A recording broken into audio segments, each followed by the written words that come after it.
Good evening, everyone. To those of you who are coming in, my name is Connor. We're going to be talking to Azurai and Eldrazi tonight about polyamory. Reason being, I think I've clung to my traditional guns of monogamy being the stable, predictable formula for human life, whereas it seems like a lot of people in the online space, but also in real life and also in major publications, are pushing for polyamory to be more tolerated, more considered, less stigmatized, et cetera, et cetera.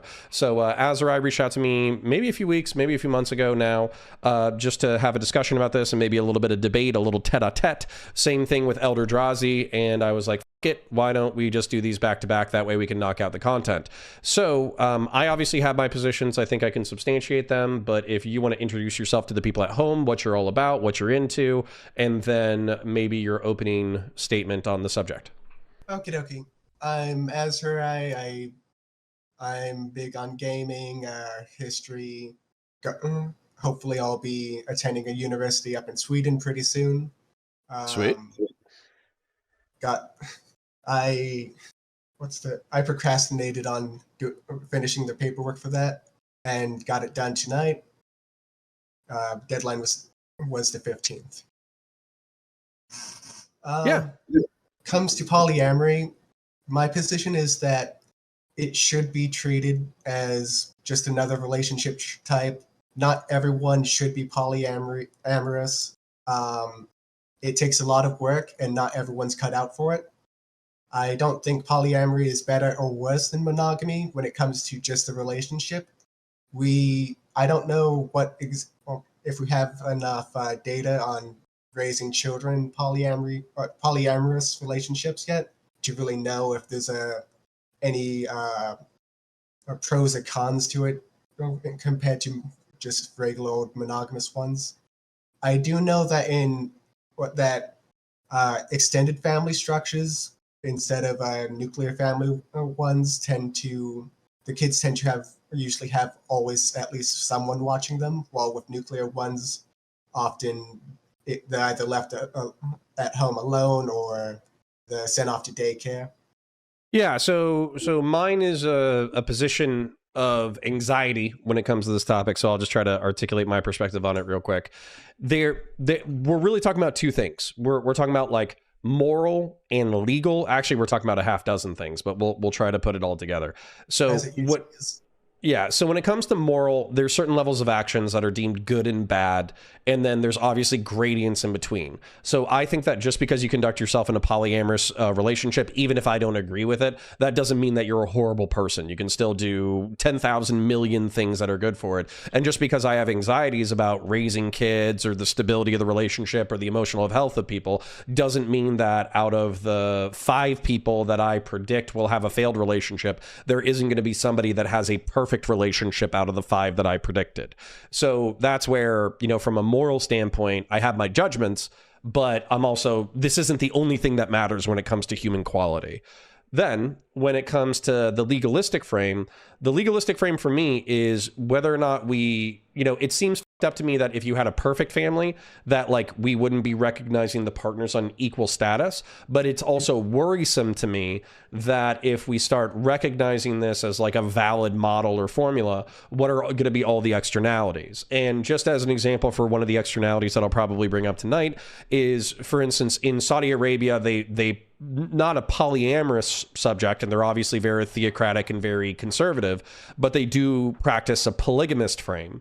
And the polygamist frame sees disproportionate wealth and power going to an upper echelon of men who then can date and court and marry multiple women. And then there's this whole underclass of men who have no access to sexual opportunity whatsoever. And it's actually kind of posited or conceptualized that maybe this is where some of the like underbelly, the violent underbelly of like jihadist violence comes from, is these men who feel like they have no opportunity for social position.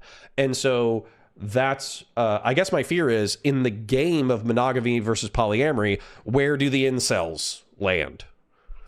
So when it comes to the Saudi Arabian example, I would contest that. I think there's a bit of a chicken and the egg situation going on here, where there's a whole lot of shit that's about Saudi Arabia. We can both agree with that. Probably, yeah. I don't think that polygamy, which is different than just base polyamory, is the sole cause of it. I do think that there's a lot more. There's a lot of other things like how Islam views women, the hyper patriarchal legal system that's slowly liberalizing, it seems, because of the tourist industry. The beauty of capitalism. Yeah, that's the beautiful of cultural, capitalistic, international, like exporting McDonald's does have an impact on your culture. But then, okay, so I guess my anxiety is even if we want to concede that there's like 10,000 different variables in the United States, or excuse me, not the United States, in Saudi Arabia for why the the incels over there are not doing so good, and it could have to do with like stereotypes and dowries and patriarchal expectations of what a man is and all that kind of stuff. What about the incels here? Because the truth is that like when I video game this in my head, when I build it in my mind palace, when I see a society that encourages monogamy, what you have is powerful men, maybe not the most powerful. I think the most powerful will be able to do what they want, but you still have rich and powerful men who are pairing off with a woman, and the social expectation is that they're gonna be hopefully loyal to that woman, take care of the kids, they're going to maintain a family structure, they're going to educate those kids and all that kind of stuff.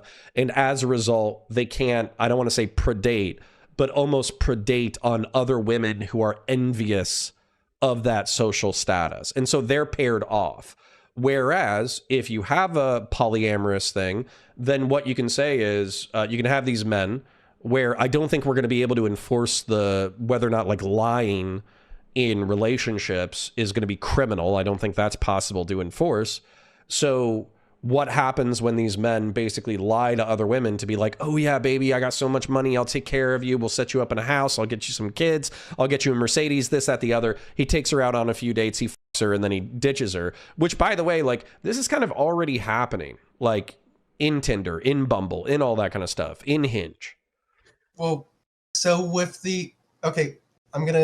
I want to touch on what are we going to do with the American incels first? Yeah. Because I think it's a bit more important. I think that the best way to tackle the incel problem is by giving young men a purpose again. Yeah.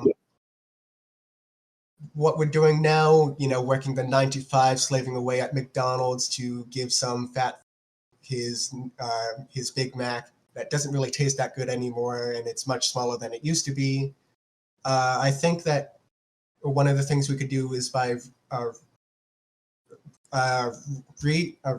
resetting the public works program we saw during the Great Depression. Because teaching people a trade, it's not one-to-one giving someone a purpose, but it gets you started on that road. Like whether it's in construction or doing HVAC, like I do, or anesthesiology. You gotta make, Maslow's hierarchy of course, it's one of my favorite concepts. Yeah. Well, the thing about incels is that the biggest problem is that they don't really have much self-worth, and that's what really keeps them out of the dating scene. Because we've all seen women who are like 10 out of 10s with guys that are like 3 out of 10 at best on a good day. And that's because that guy is like a lovable man. He's kind-hearted. He has a good job. He has a good set of morals to work with. I think that's entirely disconnected from the polyamory question in the American context. Because when we talk about polyamory, it's not just going to be one guy with multiple women. We'll also see polyandry, where it's one woman, multiple wives, or multiple women, one woman and multiple husbands, or multiple women and multiple men together. An example of the polyandry one would be the Wild West, where there were barely any women. so women would marry multiple men. Yeah, you were going to say Yeah. something? Well, yeah. So kind of my little bit of a rebuttal there is like, I don't know if we can disconnect men developing themselves from sexuality and their sexual goals and their goals for posterity and legacy and all that kind of stuff from their desire for a sexual partner. And the reason why, like, I'm not trying to go totally evolutionary psychology on it. I kind of am. Like, I subscribe to evolutionary psychology when it's convenient to me, but I have to assume that part of the reason why men try to be kind and tactful and courteous and open the door and all that kind of stuff is because they want to be viewed as admirable from other men and attractive to whoever they're trying to attract, be it men or women. And then same thing with strength and achievement and money and all that kind of stuff. When I look at life, it seems like the two things that we talk about in popular media almost incessantly is sex and death. If you're watching a TV show, it's going to involve sex and death. And it's because sex is life and death is death. It's the two most powerful forces. So when we're talking about, and this is actually something that I wanted to cut down to the root to, do you like what do you view the purpose of human life as? Like, is it purpose and legacy and carrying on the legacy of your ancestors and passing it on to a new generation? Or is it about like acquiring all of the pleasures of life before you probably kick the bucket? Like what's the motivation for you personally? I think it's a secret third option of doing better than the people who came before, so those who come after me can do better than I did. Yeah. You shouldn't be shackled by the chains of your forefathers, but but that doesn't mean you shouldn't respect what they did, because without them you couldn't overtake them. But that also doesn't mean we should completely devalue pursuing some sort of pleasure within our lives, because what's the purpose of living if we can't enjoy it? But Right.